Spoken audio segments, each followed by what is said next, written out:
Okay, so today is February 25th, and the topic of today's lecture from the book Affirmations for the Inner Child by Roger Lerner is touch. I can touch and be touched. Today I will affirm myself as a sensual being. I will nurture my inner child and myself by giving and receiving physical affection. As a baby, and later as a child, my needs to be touched, talked to, and held with affection went unmet. A hunger born of neglect developed inside me, a yearning to be touched and lovingly held. Because my parents didn't touch me, I was certain that no one would ever want to touch me. As an adult, I resist my need to touch and be touched by becoming stiff and tense. I often act blase or tough to keep my deepest fear a secret, the fear that I'm unlovable.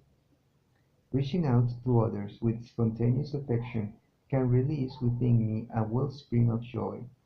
Today I will reach out and celebrate my ability to touch and be touched. So, well, yes, that is the reading of today, which is telling us to remember the power of the one of the senses that we often neglect, and that is touch, right? We have discussed here a little bit of how the power of sight, right, the sense of sight is often deemed as the most important one, but that is not as such, right? We have said that, well, in the visible spectrum of light, what we can actually see is very little compared to the full spectrum of what light frequencies can uh, can go to, right? From all the range of frequencies that the white light can give, we can only see a very little limited fraction of those frequencies. And in the whole visible spectrum around us, we can only focus on a very limited range of degrees between that spectrum, right? So what we can see is not actually, it can be deceiving and it's not actually there. Touch, on the other hand, right, is very strong. It's a very strong uh, sense. We have it all around our bodies, right? So we can feel, right, the world around us in a variety of ways, right, or in a varieties of angles.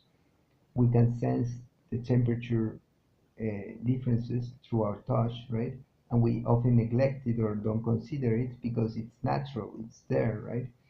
And we can also sense, for example, the change of wind. So touch is very powerful, right? And well, there are societies in which touch is very private. It's a very private thing. People don't like to touch themselves, right? Societies like Asian societies, or perhaps more American or European societies, touch is something very private. It's considered private, and they don't like touching. More Latin American societies, right, or uh, societies from Africa, perhaps, touch is very present in our everyday activities, right? We hug each other, we held hands, we like to shake hands too, and perhaps because of that reason, we also take it as granted, right? But we cannot neglect the power of touch, right? And the importance of it for individuals, right? For them to feel well loved and cared for and important in our societies, right? So, uh, like the reading says, we don't have to forget that power, the power of a hug, the power of a handshake, etc. In any case, if you like the reading, give it a thumbs up, leave any comments below, subscribe to the channel, share through social media, and as always, if Providence allows it, we will meet each other in a different day.